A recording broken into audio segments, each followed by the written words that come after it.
Hey, Refuel, it's Pastor Ray, and we want to start by saying Happy Thanksgiving.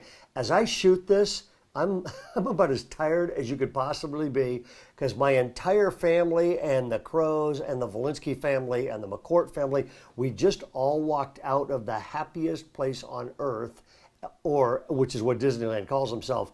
And it's interesting, as we walked out, a whole lot of people weren't happy. They were tired or they were grouchy. And it was interesting. I thought to myself, it's Thanksgiving Day. Thanksgiving is not a place you go to.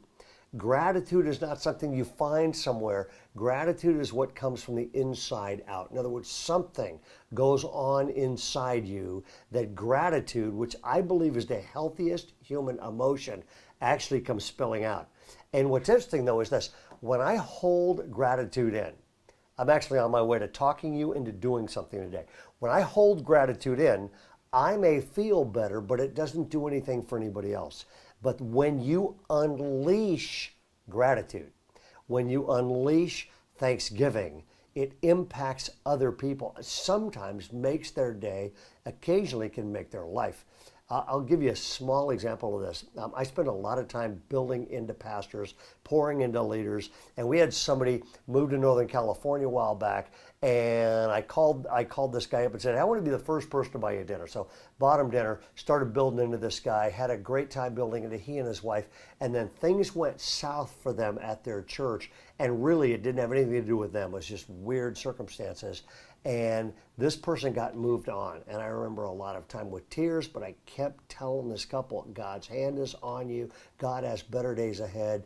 And after about 2 to 3 months, they got a call to the largest church in the state they live in the Midwest, where he's now a teaching pastor. And his wife was in the first service watching him preach to way more people that were in the church he was out of. And she took a picture of him speaking to thousands of people, sent me the picture, and then sent me the following text. Check this out. She said, Ray, I thank God constantly for you, but it dawns on me that I should thank you today too. She said, thank you for your kindness and encouragement that kept us going in the storm. Thank you for the grace and vision you poured into my husband so that as I watch him speak this morning could actually happen. Here's a great phrase. Thank you restoring what the locusts consume so that we did not believe we were uncalled. And then she wraps it up by saying, I get choked up even talking about this morning, thank you for giving me my husband back. And then she signed her name. What I want you to know about that note to me is, I didn't get that note this morning. I got that note 3 months ago. And I have kept that note, and I've probably reread it 12 times because it is so encouraging, and it's a reminder of what we're to be about.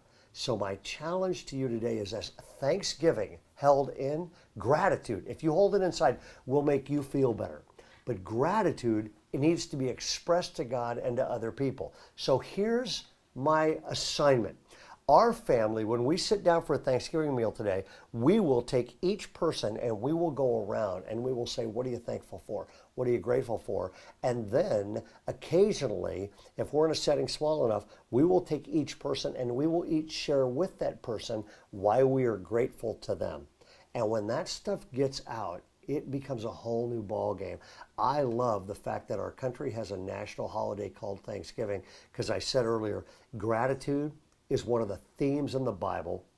The Apostle Paul started almost every letter with, I am thankful for you. And gratitude is the healthiest human emotion.